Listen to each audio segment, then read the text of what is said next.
ब्रह्मा जी के सिर्फ भजन में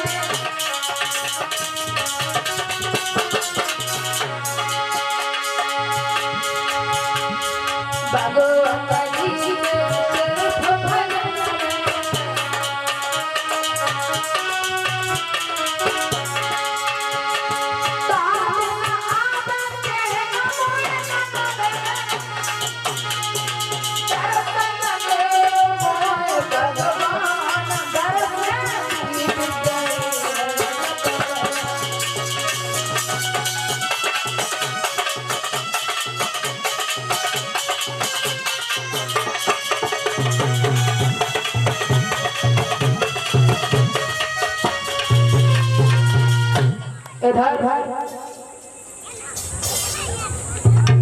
महेंद्राचल पर्वत पर हिरण्यकश्यप तपस्या कर रहा है, वो भी किसकी? ब्रह्मा जी की। तपस्या करते करते कहीं बरसें बीत गई, कहीं बरसें बीत जाती है तो ब्रह्मा जी प्रकट हो गए। प्रकट हुए हैं तो एकदम से चरणों पर हिरण्यकश्यप गिर पड़ा। ब्रह्मा जी ने जवाब दिया है, तुमने हमारी तपस्या बहुत की है, वरदान मांग लो, क्या मांगना चाहते हो? तो वरदान की जैसे ही बात आई, कल्ले देखो ओए अम्मा अम्मा गर्मी लग रही है, ऐसा है जगह धरती हिलते प्यास गई है, पी ले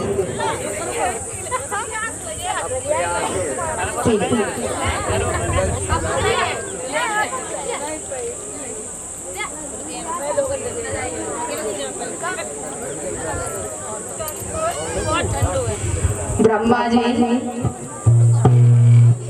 हिरण्यकश्यप से बोले, हमारी बहुत तपस्या कर रहे, मांग लो वरदान, क्या मांगना चाहते हो? तो हिरण्यकश्यप ने परीक्षित महाराज कौन सा वरदान मांगा?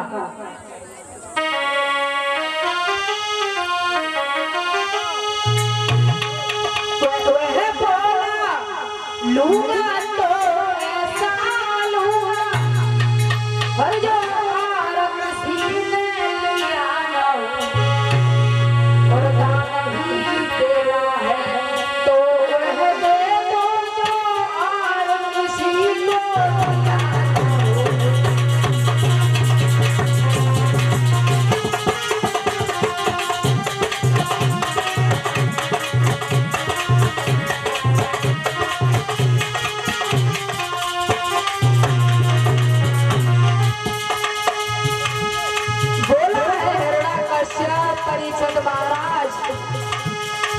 ब्रह्मा जी से जवाब दिया है, मुझे और कुछ नहीं चाहिए,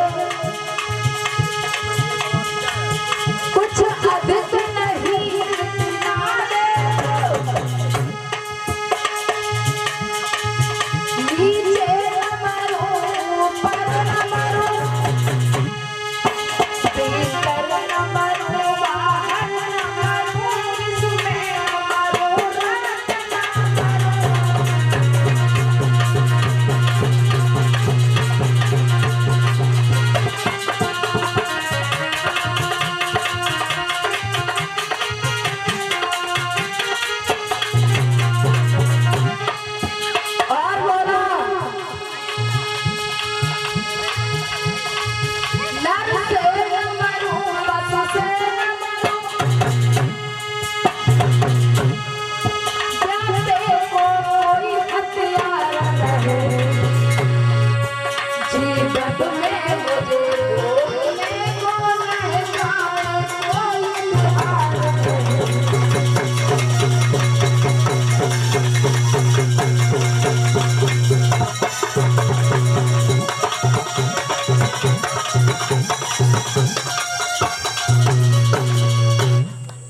मुझे कुछ नहीं चाहिए, मुझे अगर वरदान लेना चाहते हो तो सिर्फ इतना ही दे दो। वरदान मांग लिया, ना नर से मरे, ना पस से मरे, ना भीतर मरे, ना बाहर मरे, ना रात में मरे, ना दिन में मरे, और जीवन में कोई बिहार नहीं रह जाए घूमने को। ब्रह्मा जी सोचने लगे मन में तूने तो सब कुछ मांग लिया, तिरबाजा वरवानी वरदान देना पड़ा।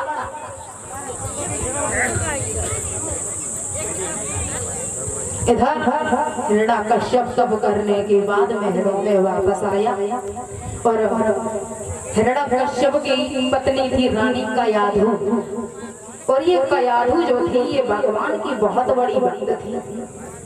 परीक्षित महाराज, हिरण्यकश्यप ने जो तप किया था वो क्यों किया था? क्यों किया था? इस तरीके से अपनी पत्नी को बार बार समझाता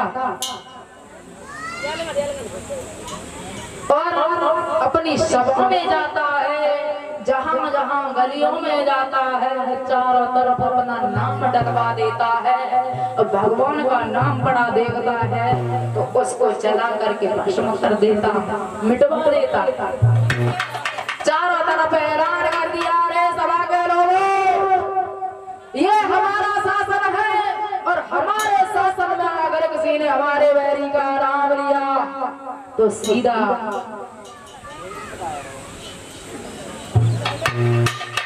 सारे नर नारी दुखी हो गए।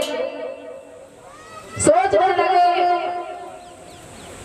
ये दुष्ट इतना गलत काम करता है जो हमारे भगवान का नाम नहीं लेने देता।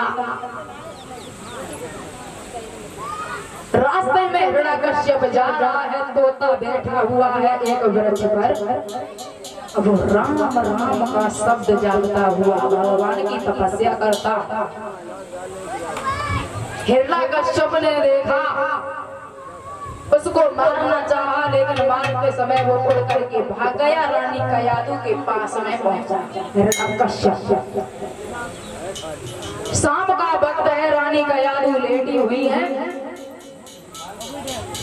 तो हिरण्यकश्यप कयाधु से बोला, रानी तुम्हें नहीं पता हमारे दुष्ट का नाम अब कोई नहीं लेता, लेकिन एक भय की बात है क्या? एक पक्षी अब वैरी का नाम लेता। कौन? तोता। क्या नाम ले रहा था पति महाराज? राम। राम का नाम क्या ले रहा था? अरे राम का नाम ले रहा था, वो हमारा वैरी उसका नाम ले रहा था। ऐसा तो नहीं हो सकता, बार बार ऐसा नहीं हो सकता पति महाराज, वो राम नहीं कह सकता। जब तुम्हारे वैरी हो गए हैं तो तुम्हारे वैरी का नाम वो कैसे ले सकते हैं? राम का नाम कैसे ले सकते? अरे भाई, राम राम का नाम ले रहा था, कयाधु रानी राम राम का नाम ले रहा था।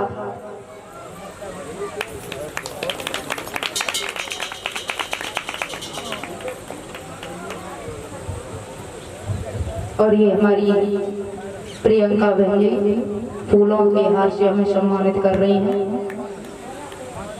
भगवान से प्रार्थना करेंगे कि भगवान इनकी मनोकामना को पूर्ण करे और हमें ना तो अहरगांव शास्त्री को बुलाए के अपने यहाँ पे भागवत बैठवाए ले और भगवान से कृपा करेंगे, ठाकुर जी से दया मांगे कि हमारी बहन जी की गोदी भरे। बोलिए गोविंद भगवान की। हमारी समस्त स्टाफ को इन बहन जी ने सम्मानित किया है फूलों के हार से, तो वही आशा लगाएंगे कि हमारी बहन जी की मनोकामना पूर्ण करे। इधर रानी कयाधु बार बार हिरण्यकश्यप से 101 बार नाम मुखारविंद से निकलवा लिया और कयाधु रानी बताते हैं, श्री सुखदेव जी कहते हैं कि राजन परीक्षित, रानी कयाधु गर्भाधात्री जब हुई तो इंद्रदेव ने सोचा कि अगर इसकी कोख से अगर संतान पैदा हुई, क्योंकि ये राक्षस है, ये राक्षस है और इसकी संतान होगी वो भी राक्षस होगी, अगर दोनों प्राणी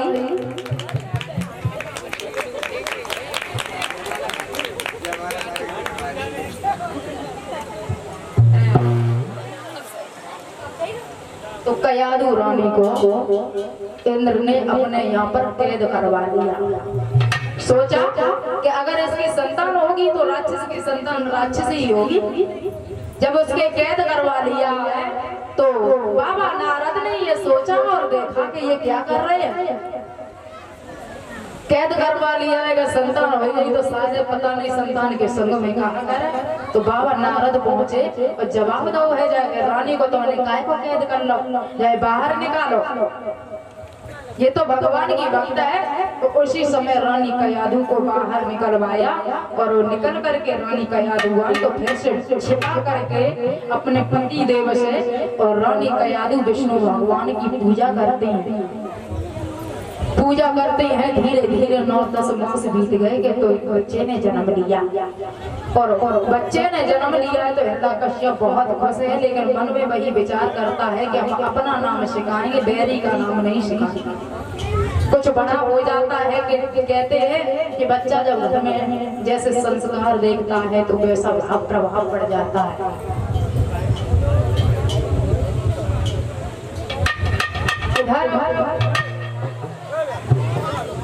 बेटा जो था और कुछ बड़ा हो गया तो स्कूल में पढ़ने के लिए जाने लगा। पढ़ने के लिए जाता है तो स्कूल में जब पढ़ता है तो बच्चे जो कोई नाम लेते हैं तो उसको मारता पीटता है, घर वापस चला आता है। और कुछ बड़ा हो जाता है तो एक बार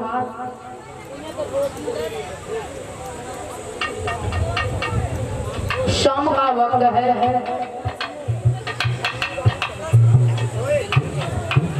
बेटा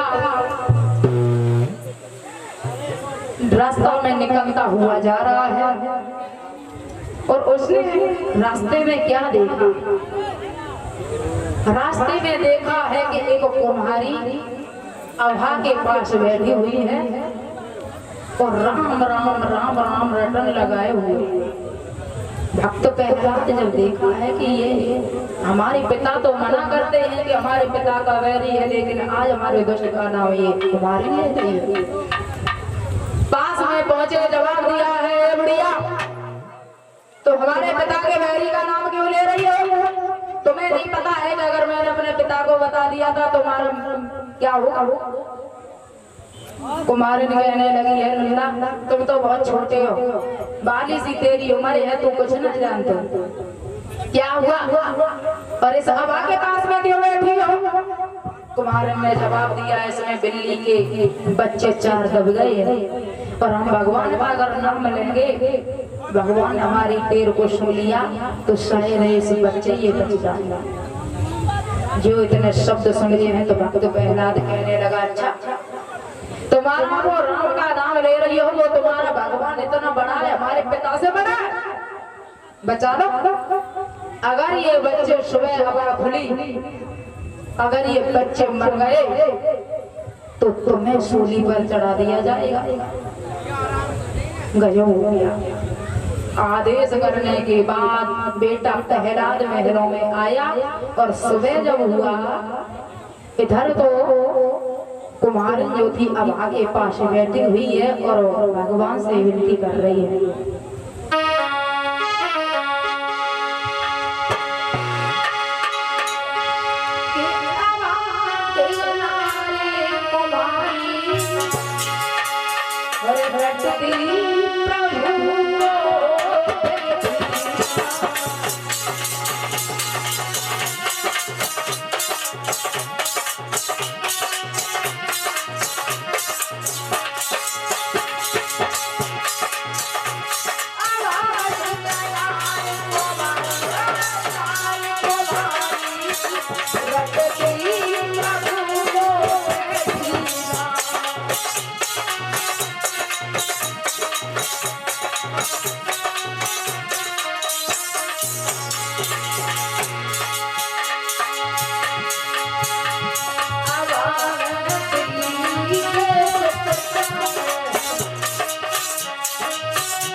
ले रही है। और भगवान कि अगर हमारी आस तुमने तोड़ दी तो हमारे बारे बारे बच्चे हैं और मुझे वो हिरण्यकश्यप का बेटा आदेश दे करके गया है, मुझे सूली पर चढ़वा दिया जाएगा तो मेरा क्या अवर होगा। भगवान इस बिल्ली के बच्चों को बचा दो। सुबह 4 बजे वो बेटा प्रहलाद जो था रानी कुम्हारनी के पास में पहुंचा। दरवाजा खटखटाने लगा तो मैया थी घबराई गई, भाग करके दरवाजा खोला। प्रहलाद ने जवाब दिया है, अब देख क्या रही हो, इस हवा को आगे हटाओ और हमें भी देखना है कि बिल्ली के बच्चे जिंदा हैं या मर गए। तो वो जो मैया जो है हवा को हटा रही है और बीचा बीच अब हमें जो मटुकियां रखी हुई है सारी हरिया मटुकियां पक गई और वो कच्ची 4 मटुकियां धरी हैं और उन्हीं में बच्चे बिल्ली के बैठे। एकदम से जैसे ये देखा है बेटा प्रहलाद ने तो कटे हुए वृक्ष की तरह कुम्हारनी के चरणों पर गिर पड़े। मुझे क्षमा कीजिए, मुझसे बहुत बड़ी भूल हो गई। तुम तो हमारी माँ के समान हो, लेकिन आज तुमने ये मुझे दिखा दिया है कि भगवान क्या चीज है। आज से तुम हमारी गुरु बन गई, क्योंकि तुमने मुझे इतना बड़ा ज्ञान सिखा दिया है। तो आज से तुम हमारी गुरु बन गई। और वहां से बेटा प्रहलाद निकल करके आया और राम राम राम राम रटता हुआ घर में आ गया। स्कूल जाने के लिए तैयार हुआ है, स्कूल में पहुंचा है तो गुरु संडा मर्ग जो प्रहलाद को बच्चों को पढ़ाया करते थे। और तो स्कूल में जैसे ही गुरु संडा मर्ग पहुंचे हैं तो हर दीवार पर, हर कापी पर, धरती पर, दीवारों पर, सारे कॉलेज में वही नाम पढ़ा है राम का।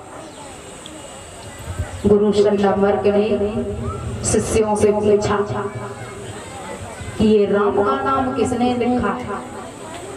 अगर हिरण्यकश्यप ने जान लिया तो तुम्हारे साथों के साथ हमें भी पता नहीं क्या होगा।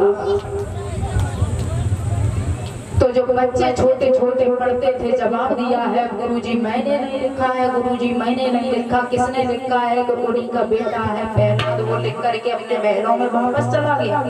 अच्छा, इधर गुरु संडा मर्ग ने हिरण्यकश्यप को जवाब दिया है कि तुम्हारा बेटा भाई तुम्हारी बैरी का नाम ले रहा है, देखो हमारी इसमें कोई गलती नहीं।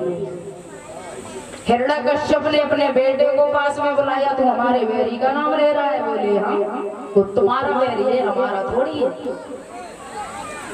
अब तुम्हें नहीं पता है पिताजी कि भगवान के आगे चाहे कितना भी कोई बड़शाली हो, पैसे वाला हो, कितना भी कोई अमीर हो, लेकिन भगवान के आगे किसी की नहीं चलती, किसी की नहीं चलती। भक्त प्रहलाद समझाने लगे अपने पिताजी को।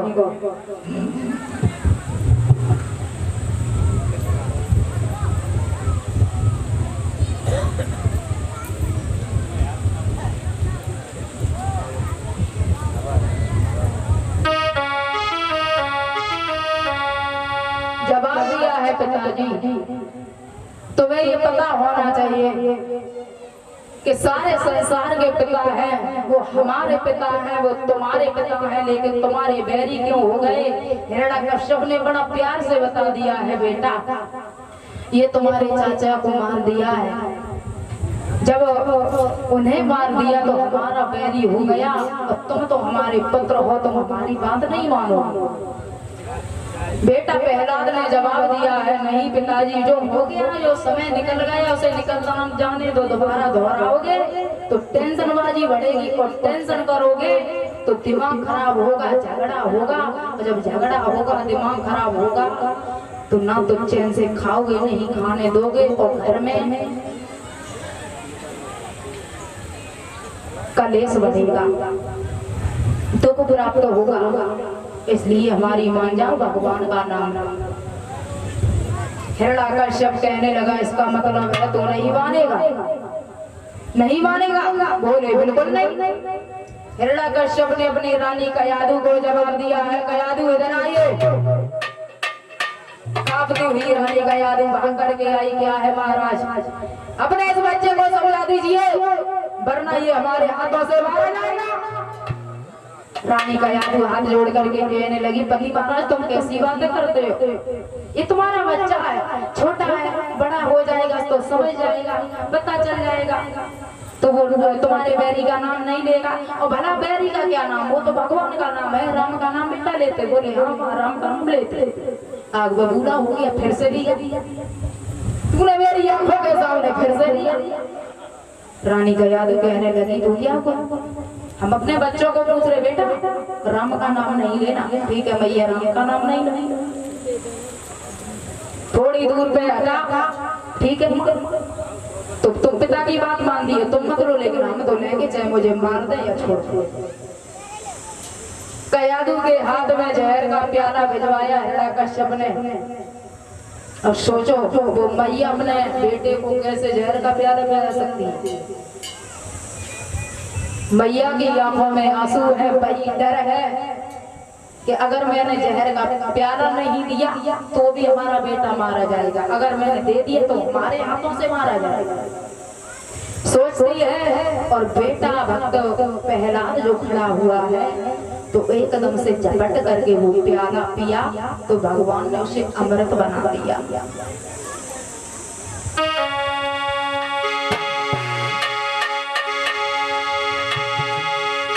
जैसे ही उस प्याले को ओठों पर लगाया तो उसमें जहर नहीं रहा,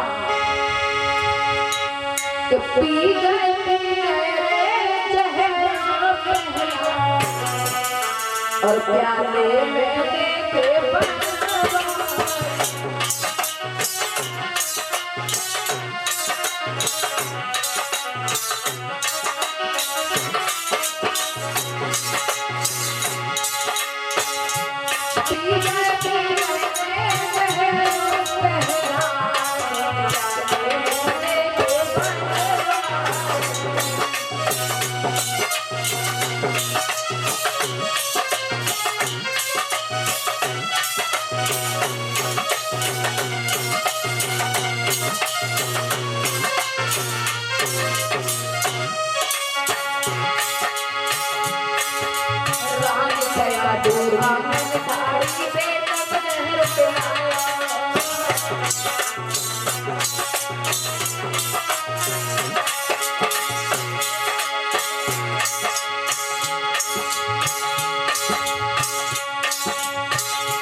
प्रहलाद ने उस जहर को पिया।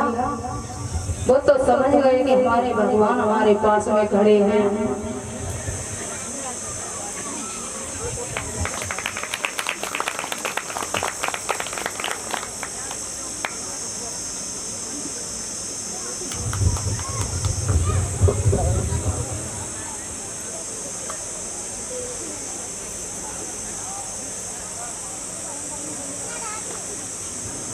तो हमारी अंजलि बहन जी एक पीताम्बर और फूलों के हार से हमें सम्मानित कर रही है। भगवान से प्रार्थना करेंगे कि हमारी बहन जी को जो मन में भावना हो वो पूर्ण करे और भगवान की नाम लेती रहे, धन दौलत से भगवान भंडार भरते रहे। बोलिए गोविंद भगवान की।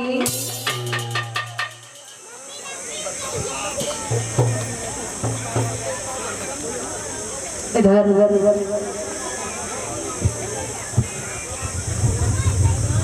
बेटा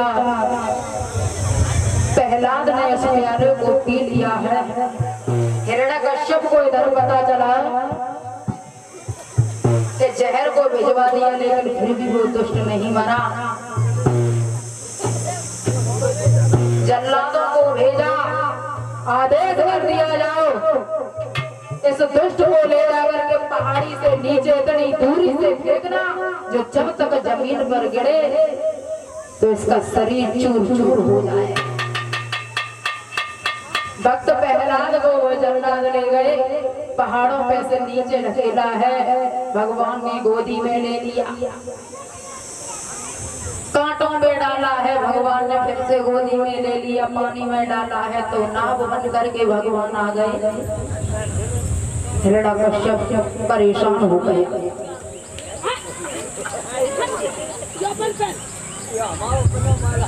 परेशान हो जाता है। कर ले बात कर ले, अरे कहाँ हुई हो?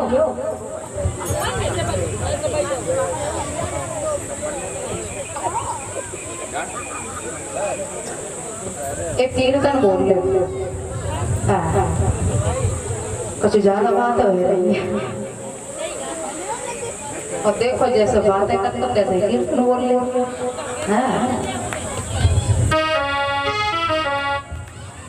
सभी वक्त तालियों के साथ में बोलेंगे।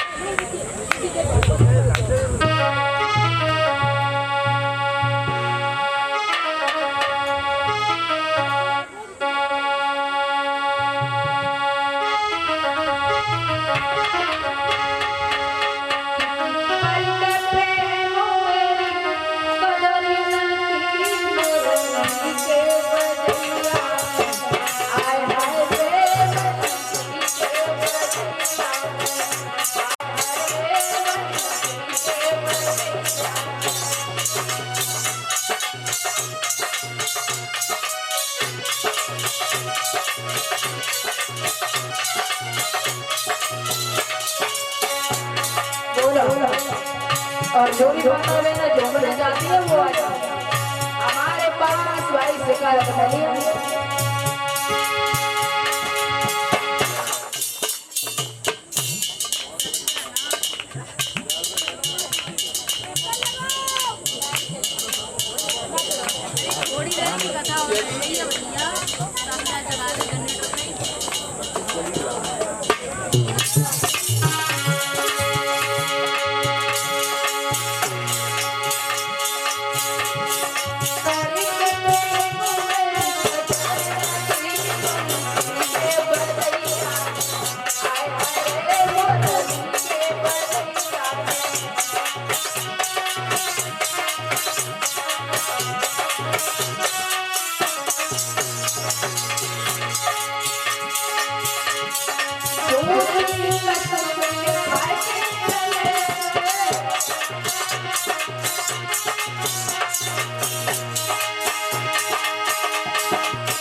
ऊंचा ऊंचा हाथ कर दे।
जब बताओ तुम हट करेंगे नहीं होंगे शास्त्री की तुम चिल्ला हम बोले ही ना हैं क्यों पीछे वाली माता है हाँ लंबे घूंघट वाली क्यों और जब पता है अगर कहते के स्त्री हट और बाल हट प्रिया हट चीटा हट और हट अगर ज्यादा कर जा हर एक बात की हट कर जा तो जावे मिलन बाबू का सुना एक जनी अम्मा और बिना अम्मा के एक लड़का को एक बिटिया तो बड़े पढ़े लिखे पहले अगर 8वीं पढ़ ले 5वीं पढ़ ले तो आज के जमाने में जैसे BA BSc कर ले तो तब वो बहुत और लेकिन वो भैया थे वे इंटर पढ़े हुए और इंटर पढ़े हुए थे लेकिन वे बड़े सौभाग्य की बात हुआ करती है जिन मैया के एक बच्चा हो और वो मैया की बात माने ना आजकल ऐसे बहुत हैं जो अकेले हुए हैं मैया को रोटी नहीं देते बहू आएगी बहू को लेके न तो परदेश चले गए और न को चाहे खेतन में बढ़िया डालने कर रही है वो अम्मा जो रहे बिन के को लल्ला आता और बेटी आती सियानी सवानी आती बड़े दिनन के बाद दो पुत्र मिले एक बेटिया और एक लल्ला तो अम्मा ने मन में विचार जी करो सलाह बनाई ऐसो हम पे रोटी पानी ना ये तो हम पहले अपने लल्ला को ब्याह कर ले ताकि वाली बेटिया को करती है बहू आ जाए तो रोटी पानी बने और बाहर ऊपर को जो हम ये तो हम कर ले ने को पढ़ी लिखी करें साहूकार करें ने कहा मैं रोटी दे घर बार देख के चले हमारा सीधो मान का कहते हैं ना कि जब भैया की मैड में आ जाती है और वे भैया अगर मम्मी की बात माने तो मैड में पता क्या कहती पागल है कुछ जानते ही नहीं अकल पकड़ है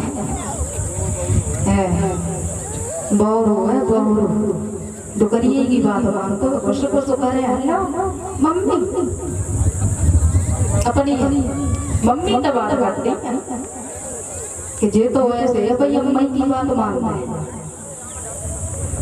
कुछ ऐसी होती तो वो अम्मन ने जय सोची कि हम अपने लल्ला को ब्याह करें तो ऐसे के संकर हैं जो हमारी बेटियों की शादी करते सियानी समानी बेटियां है और हमें और अब अगर जब ये जगह में जाते नाते आई ताते नाते हमें तो ऐसे परेशान मस्जिद तेरी जो दूल्हा तो जो ऐसे करो जो मस्जिद लौड़ा हमें भी पाओ और एक लौड़ी मेरी पाई है बड़े मैंने मंदिर पे गए भगत करवाई बहुत मस्जिद बड़ी बड़ी अम्मा बता सुने कि अम्मा मंदिर जगह में मंदिर वे तो वैसे पढ़ी लगी अति मम्मी ने पढ़ाया तो कोई परेशानी पड़े तो कर लियो तो वह अम्मा की सासू की बात सुनने लगी कि बेटिया कोई परेशानी बहू हो तो एक गांव के बाहर एक मंदिर है और वहाँ पे एक बाबा जी रहा तो बिना बाबा जी को जाएंगे तो मैं चाहे 10 रुपया दे दो या 20 रुपया दे दो फिर तुम्हारे तो जो कुछ बने जो बोलते हैं तो वे बाबा जी जो कुछ करें सोई हो जाए तो बहुत अच्छे बाबा बहुत कुछ जानते हैं।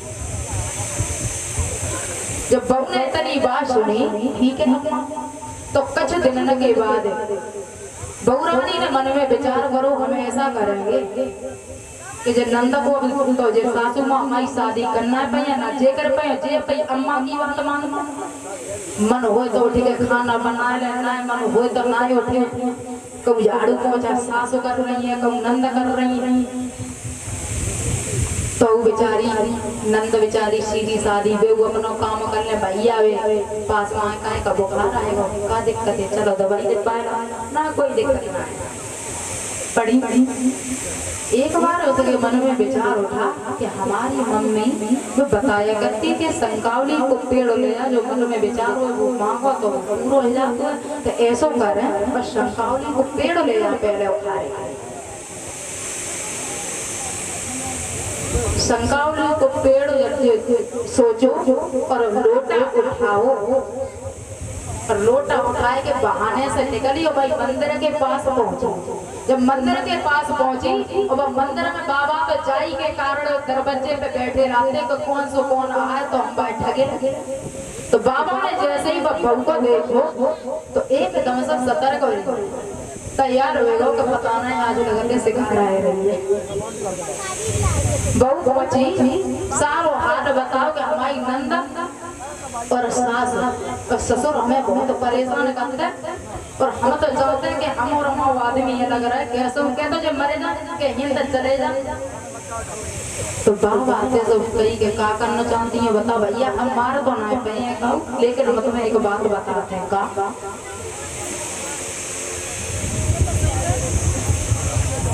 बहुरिया वहां से उठी के खड़ी हो गई और भाई बाबा से कही तुम जो कुछ ले वो चाहो सो ले देखो अबे तो हमारे 1000 रुपया हम दे रहे हैं, तो जब हमारा काम बन जाए तो हमारी मम्मी ने करिए बकट्टा दे दो वो हम तुम्हें दे, लेकिन हमारा कैसा काम बना। तो बाबा ने जवाब दो तो मैं सो कर यहीं से जाओ। तो बार जे लंबे लंबे बहु के बार रहे के बालों को खोल ले और अपने घर जाएगा कत्ती बनी जाएगी और पछाड़ खाए के घर में गिर पड़ी होगी। और बाकी बाद में तुम्हें पता है कि तुम्हारी सास हमारे पास आई है तक मुझे है ना, और बाकी बाद में जो कुछ हो देखती रही है चुपचाप बोली होगी बोली हाँ। तो वो बहुरिया जो थी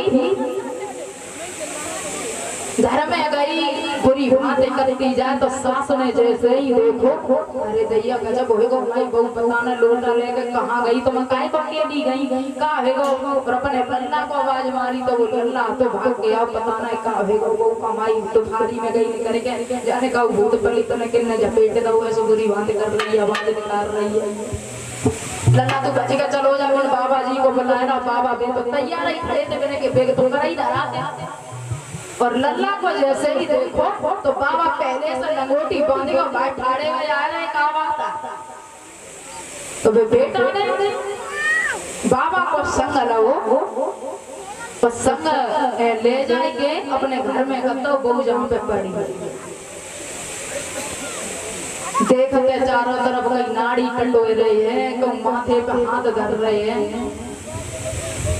इन्हें बुखार तो है ना फिर का कि जो भूत पलित की झपेटी हुई है फिर कैसे सही हुई कि देखो तुम्हारी बहू हाल बिल्कुल सही हो जाइए।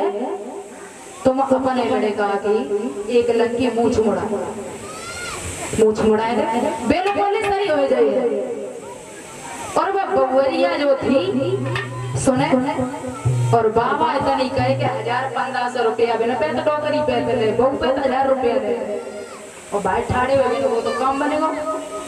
और बिना को पति देव जो है बहू के बिना कहीं तो एक अलग की बात करता मदारी दोनों और उड़ाए दे, लेकिन हमारी बहू सही है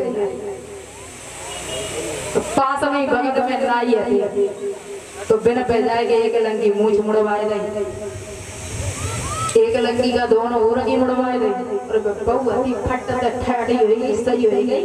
और कमरों में जाएंगे उस शंकावली को पेड़ हो तो बातें कहाँ कान लगी।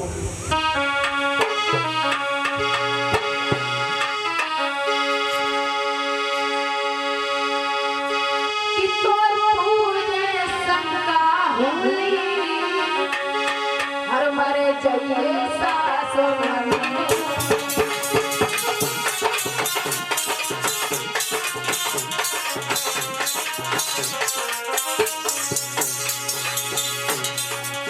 संगावली के पेड़ से कर रही है तो पूरे संगावली मर गई सासों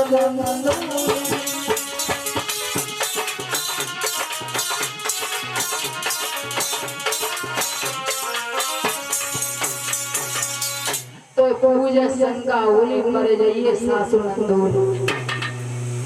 तब भैया जो थे तब तक अपनी मूछे मुड़ाए गए और आए और जैसे देखो हमारी बहू वास्तव में सही हो गई।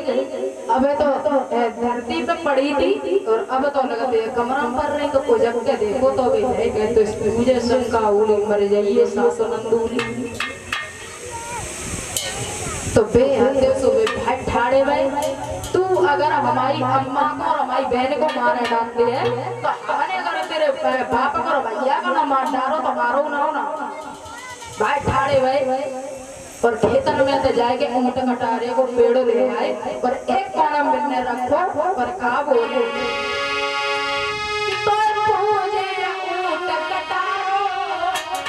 और मरे जाइए ससुर और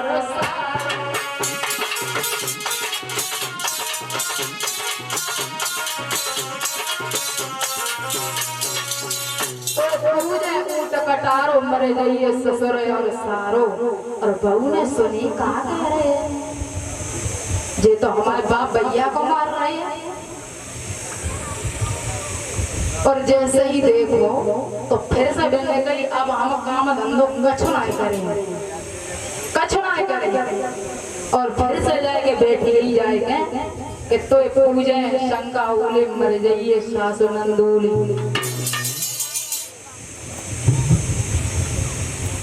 इधर जब इतनी भैया परेशान हो गए और इधर वो भैया बहू जो हैं तो वे ऐसी बात शंकावली के ढेगा बैठी ऐसी गायन करें कि मैंने अपनी टेक निभाई बादम की मूछ मुड़ाई तो तू ये शंकावली मर जाइए सासु नंदोली। तो भैया परेशान हो गए और बिन्ने मन में विचार किया कि तूने हमारी मूछ मुड़ाई तो हम अगर अपने बाप से पैदा ना आए अगर तेरे भैया की तेरे बापा की तेरे मम्मी की तेरी भाभी की अगर सबकी चांद गंजी ना करवाए तो वहां से भाई ठाड़े वाले और मेरे भैया दोनों की मूछ मुड़ाए थे चांद और गंजी करवाए नहीं सफेद अंगोछा दो और सवेरे सवेरे ससुराल पहुंचे और बिन की भैया की जो सास हो रहा है तो वे भैंसी आसानी लगन जाती हो जैसे सफेद अंगोछा चांद तक बंदो के तो डब्बा वहीं पटकी तो वो पूरे बड़ी धरती पे लगा देकर समाधि खत्म हो गई। लल्ला ने जवाब दो समाधि नहीं खत्म हुए बहुत बाबई पड़ी है फिर का अगर अल्लाह का समझने खत्म होगी अब तुम समझने को मार डाल लली की मदद मुछली कहा हमारी लली को कछ होएगा कछ होए ना होए जाए क्यों कि भाई ऐसो चक्कर बहु है पर ऐसे भूत पलीत में झपेटो है जो चारों ओर दिखाई दो सही ना हो तो लेकिन एक बाबा है बिन ने बताइए कि अगर लड़की के यहाँ से 101 टकला हो गया ना आए तो जब तुम्हारी बिटिया मर जाए तो मेरा की तो इकलौती बिटिया दाऊ चचन में सब में और जैसे ही भाभी ने देखो और सुनी कि जीजा का कह रहे हैं हमारी अकेली नंदा अगर जब मर गई तो नंदा के घर कैसे जाओ करें तुम लड़की नहीं ना है तो बिन्ने का करो और भागती भाई आई और अपने नंदोई से गई और सासू से गई तुम बातें मत करो मम्मी देखो हमारी कछुनाएं देखो तुम अपने लड़कन से कह दो और मैंने दाऊ का घर गया वो बिने चाची के घर गया और सब टकला करवा ले और बिन जी तक कह दियो बिने की देवन दीदी से कह दियो हैं सर पर पल्लू डाल दिया कछुना दिखाइए एक से एक टकला का हाल हो जाए हम करवा लिए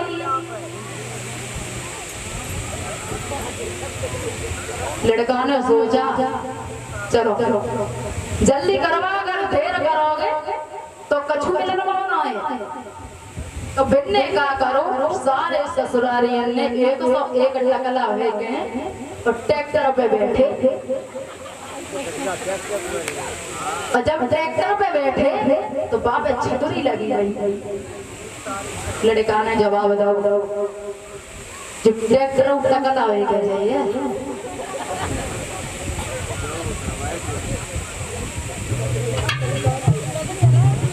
तो वे तो भैया बहरिया ने भाई थे जल्दी जल्दी वह ट्रैक्टर की छतरी नोची को डाल दे और चले और घरे जाके देखो और जवाब दो। तुम एक टकरा यही गली में खड़े रहियो। हम पहले तुम्हारी बिटिया को देख ले कैसे आदम है, अचानक मत जाओ, देखो रास्ता चले के आए, सही बात ना है, पहले हम जाए। और वे चाल चलाएंगे पहुंचे अपनी पत्नी के लेगा तो वे कि मैंने अपनी और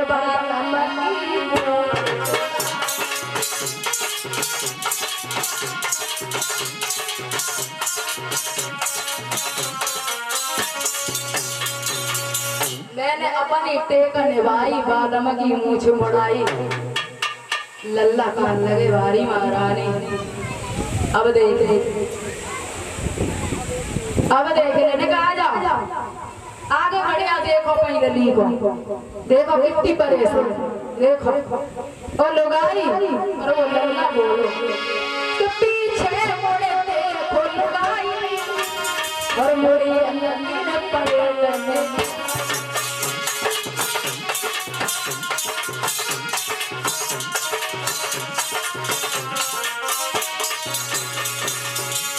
जवाब दिया पीछे मुड़ देखो लुगाई, मुड़ियन की पलटन आई जैसे ही देखो गजब बाबा। तुमने जो टकला करवाए लो हैं और टकला जब बैठे बेचारे टी गाड़ी के दोपहरी आ रहा है, जेठ की दोपहर और लल्ला ने कह दी अगर चांद में काउन पल्लू डाल लो तो तुम्हें बढ़िया चली जाए तो फिर से चमक रहा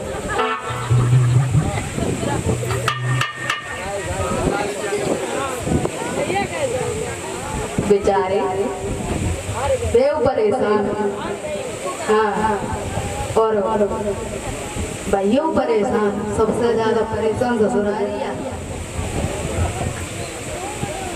बड़े परेशान। और जैसे ही मैंने बहू ने देखो तुमने जो चांद पे भाभी सदियों का दरवाए ना और छोटी भाभी तुमने सदियों दरवाए ना और भैया चाचा की बहू ने दरवाए लो, भैया ने दरवाए लो चिक्काए के तो बिंदे जवाब दो बिटिया अजय जीजा गए भाई तो भाई सवेरे सवेरे पहुंचे बिटिया तुम्हें कहाँ आई हो, तुम्हें पता है तुम हमारी अकेली नंदो डोकरी डेगा आई बिटिया, तुम हमारी अकेली बिटिया जे तमाम सवेरे पहुंचे कई के पता ना कितने झपेट दो तो कहू भगत ने कह दे एक से एक टका लावे तो चलो तो सही हो जाए तास एक से एक टका लावे के तो वे बहुरिया बोली मम्मी जी कछना है ना हम पे कछुए ना इन पे कछुए, लेकिन हम तो एक बहुत बड़ी गलती हो गई का हमने की डोकरी को और ने की नंदा को मानना चाहते तास लीरा रची है तास है तो कहते के हटक उतना नहीं करो जो कामयाबी मिले। एकदम से अपने पति महाराज के पैर छुए और कह दे कि पत्नी उतनी बड़ी है पति से हद भर, सबसे बड़े पति है और पति जो होता है पत्नी के लिए एक भगवान होता और गुरु के समान होता है। छोटी सी उम्र में बाली उम्र में अगर कौ बिटिया की शादी होगा तो बाकी पति बाको गुरु होता है, कोई और ना होता है। जब बुढ़ापा आ जाता है तो पति और पत्नी दोनों गुरु बना सकते हैं, बाली उम्र में पति के सिवा और कोई गुरु नहीं होता है। तभी से अपने पति को मान सम्मान करने लगी और अपनी नंदा को अपनी सास को। तभी तो कहते हैं कि सबसे बड़े देवी देवता हैं तो सास और ससुर है। ताश अपनी हट ना करो और कीर्तन बोलवा तो बोलो करो न का मना कर पाइए तो का पता ऊपर वालों टकलो कर दे बोला देखो छोटा सा कीर्तन सभी भक्त बोलेंगे तालियों के साथ में।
सुंदर थी, जो कोई देखता था वो देखते ही रह जाता था।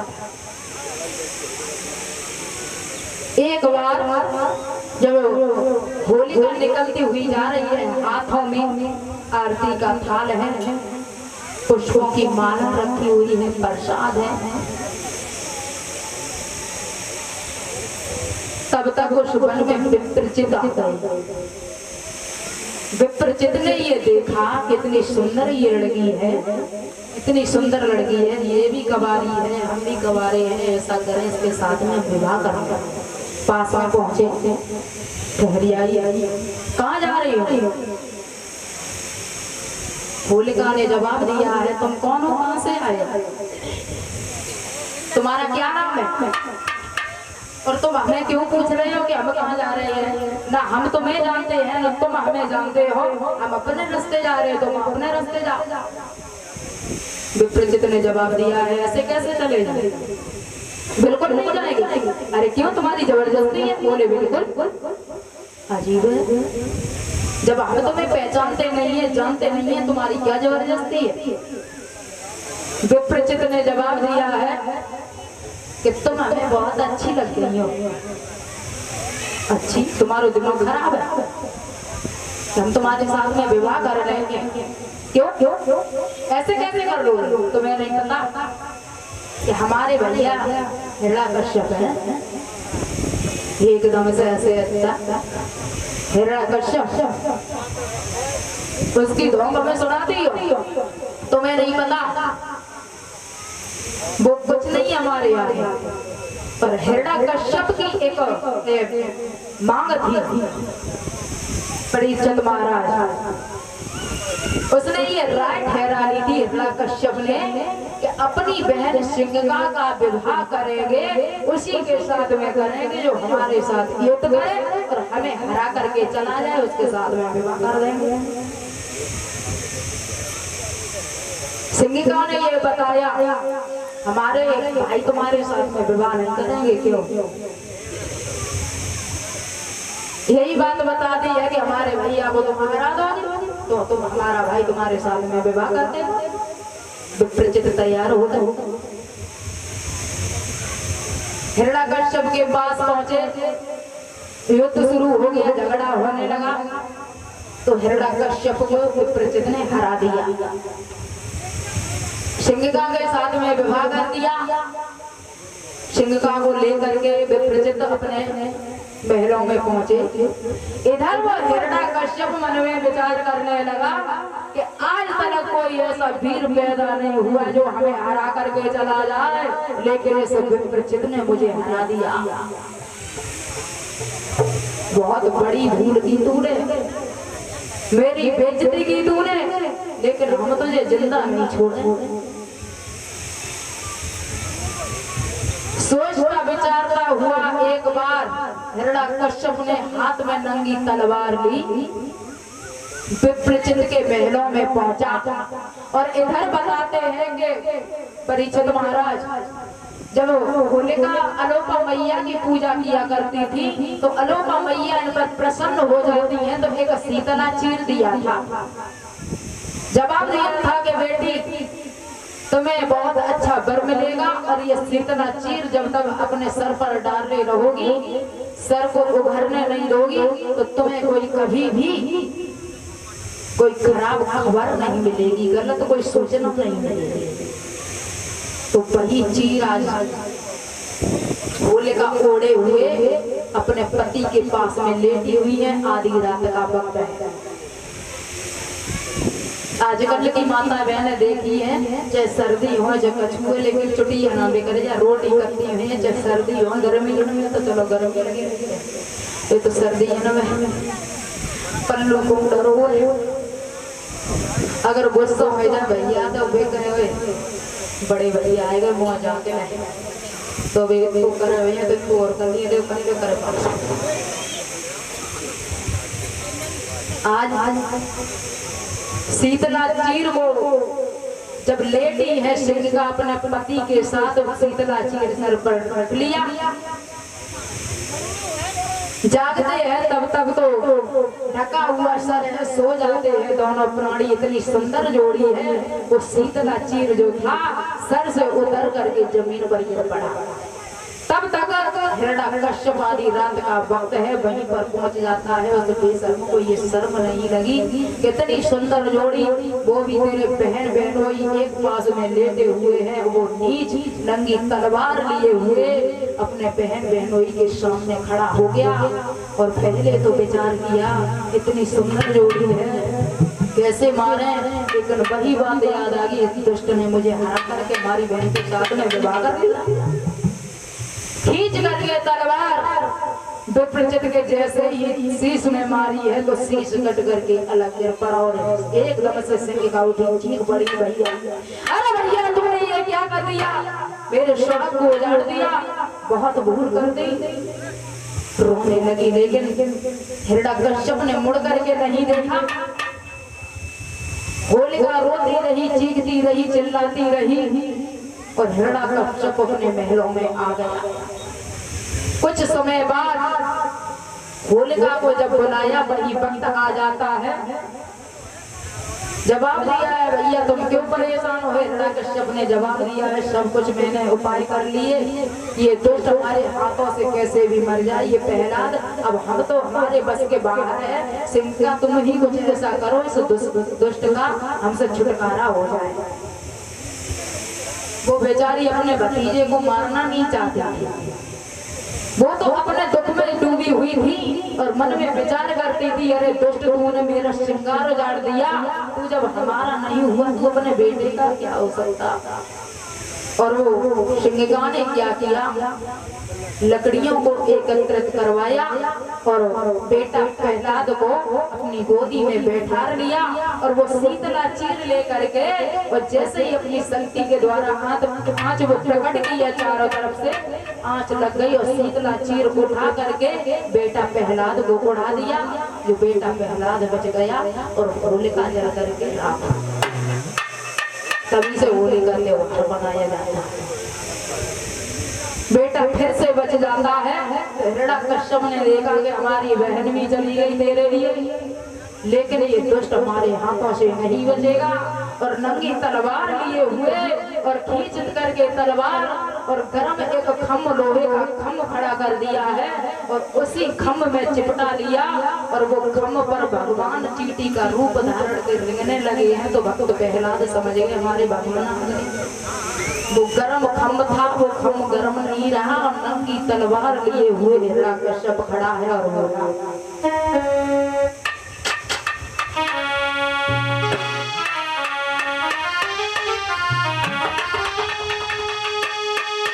जीवन का चाव समाप्त हुआ, बदलाव गोद का चाव कहाँ, ओ राम नाम के दीवाने अब बतलाते राम कहाँ।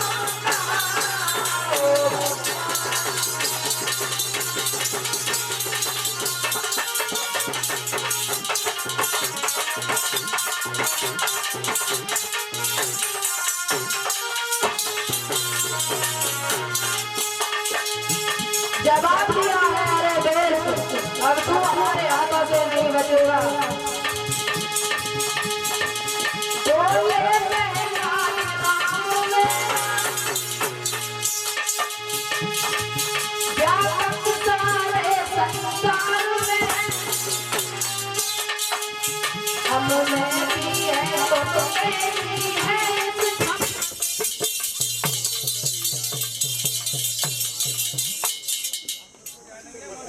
कमेटी वाले भैया कहाँ है?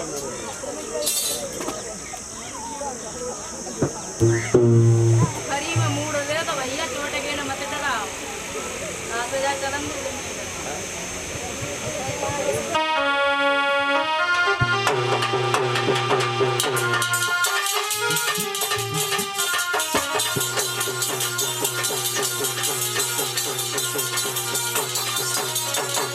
जवाब दिया। प्रहलाद समझाने लगे, पिताजी तुम कैसी बातें करते हो?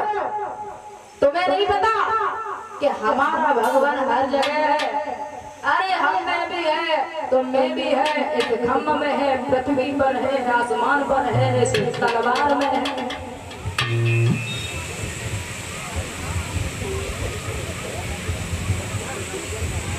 ये सच है, ये सच है कि इंसान की बुद्धि में फर्क उतना ही हो जाता है। कहते हैं ना कि अगर कोई भक्ति करता हो भगवान की को तो कुछ लोग उनकी हंसी बना दिया करते। कोई किसी भी बात से दुखी है या अपने आगे पीढ़ी के लिए पुण्य धर्म करता है तो कुछ लोग जब दुष्ट होते हैं ना तो बहुत हंसी करते हैं। लेकिन ये कहाँ पता है क्या कि भगवान की बुद्धि में, कि इंसान की बुद्धि में और वह भेद नहीं है। भगवान के अधूर है अंधेरे, भगवान के अधूर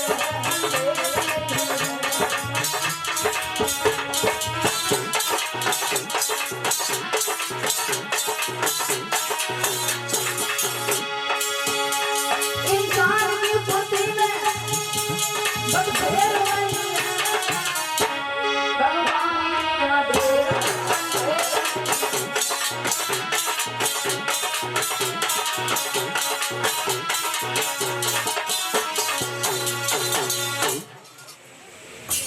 कुछ लोग हमने भी सुना है,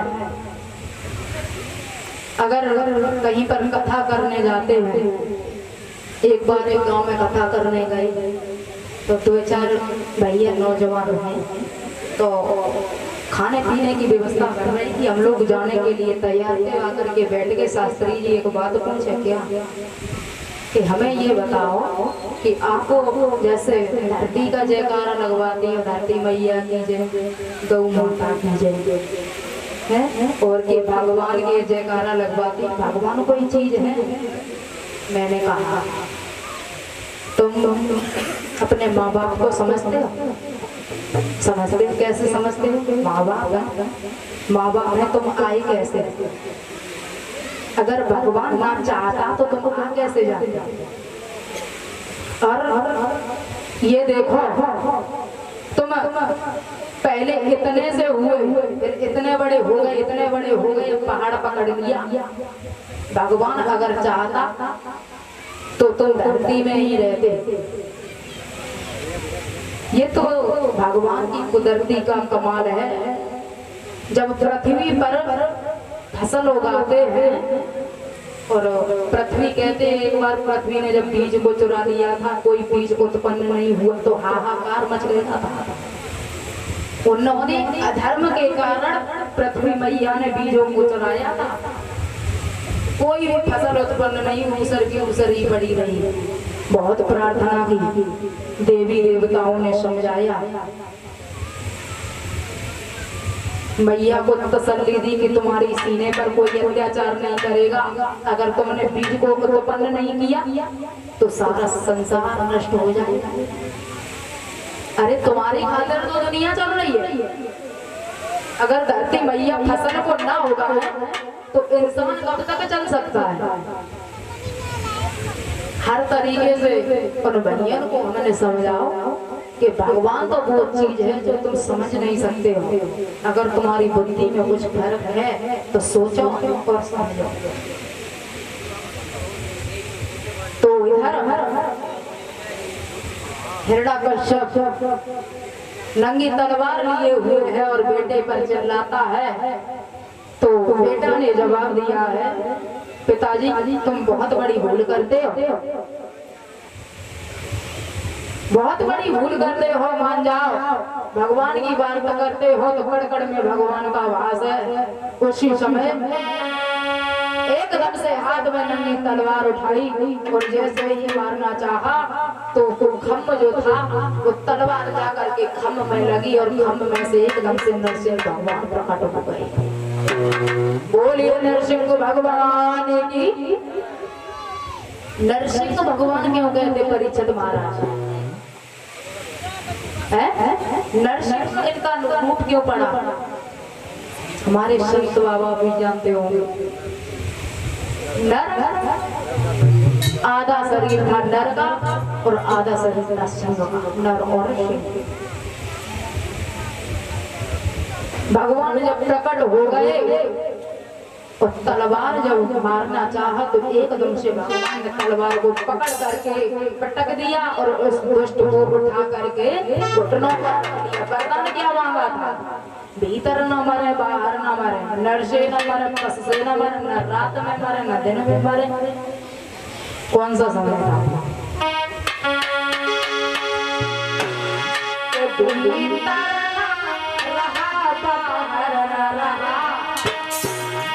और ले लिया तो पहली पर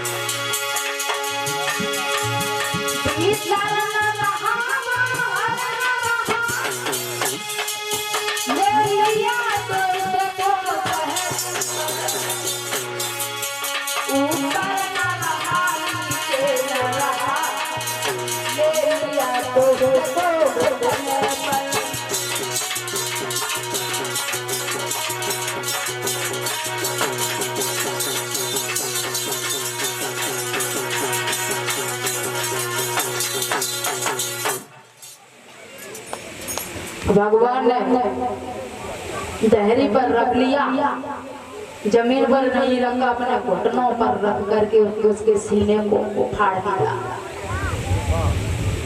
और कहते हैं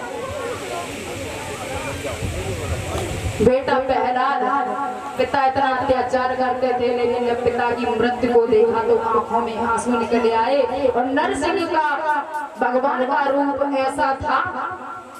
ऐसा रूप था जो धरती आसमान हिलता था जब उसे गुस्सा।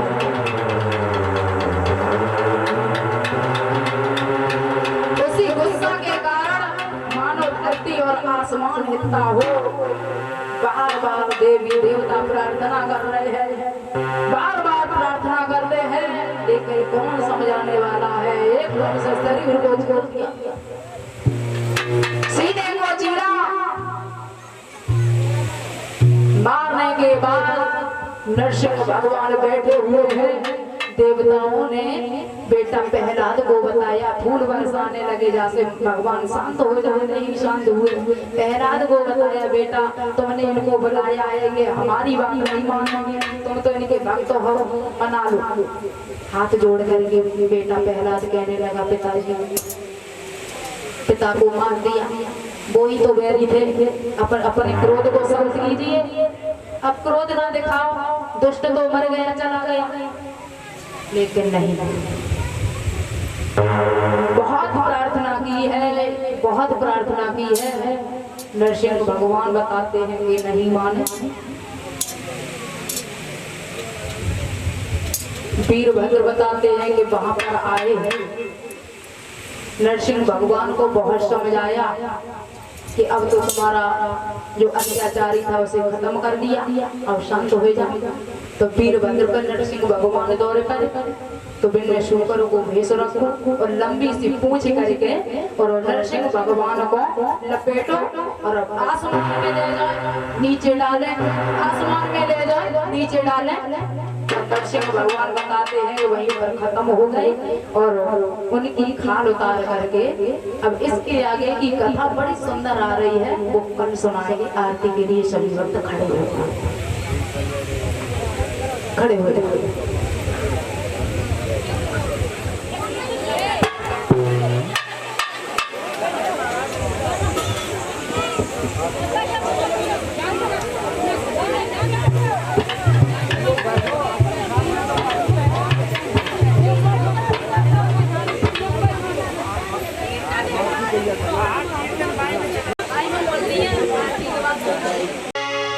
नाच ले।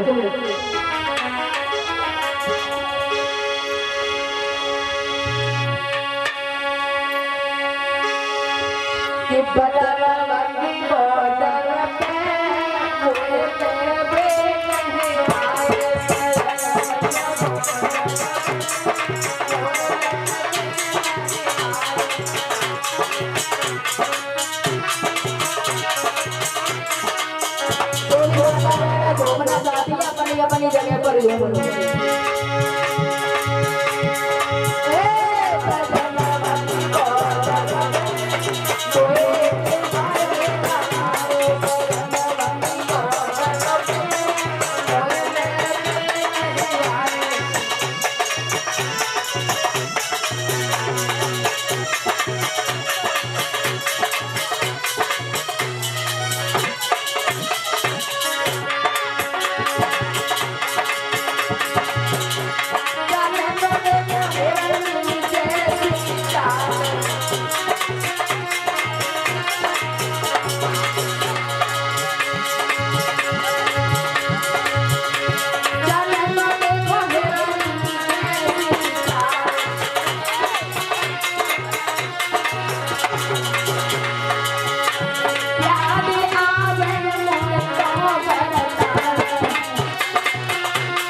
दर्शक महाराज बोल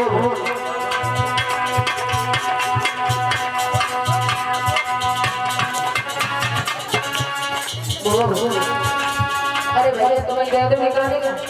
मैंने कहा पहले दिन ही कह दिया तो भोग तैयार रखा करो आरती होने के लिए।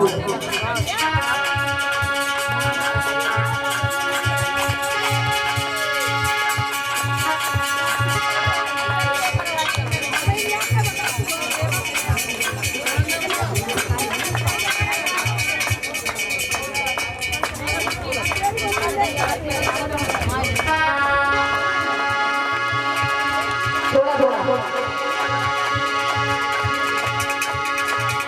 आओ आओ प्रभु जी मेरा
भगवान की, लक्ष्मी मैया की, भोले बाबा की, गौरा मैया की, मर्यादा पुरुषोत्तम श्री राम की, शेषावतारी लक्ष्मण की, सती मैया की, सीता मैया की, सरस्वती मैया की, सरस्वती मैया की, शेरावाली मैया की, धरती मैया की, गौ माता की, संत समाज की, संत समाज की, अधर्म का प्राणियों में विश्व का तो जय जय श्री राधे श्याम, जय जय श्री राधे श्याम, राधे रानी की चलो शंकर भगवान की, तो 33 देवी देवताओं की। तो सभी भक्त यथास्थान पर बैठ जाओ और आरती प्रसाद लेकर के अपने जीवन को धन्य बनाओ। और माता बहने एक बात का और विशेष ध्यान रखें, देखो बुराई मत मानना, हम बड़ी दूर से आए कथा करने के लिए। एक आप लोगों को सभ्यता सिखा रहे हैं। जब सुबह का वक्त होता है, शाम का वक्त है, तुमसे बड़ा कोई मिल जाए, भैया लोगों से उगे रहे, बहन से उगे रहे, मैयन से उगे रहे, भैया लोगों को मिल जाए तो एक दूसरे से, अपने से बड़े को देख करके एक दूसरे से राधे राधे किया करें, भगवान का नाम लो और भक्ति जगाओ और जो सारी जो बातें हृदय की है वो सारी निकाल दो। राधे राधे एक दूसरे से बोला करेंगे।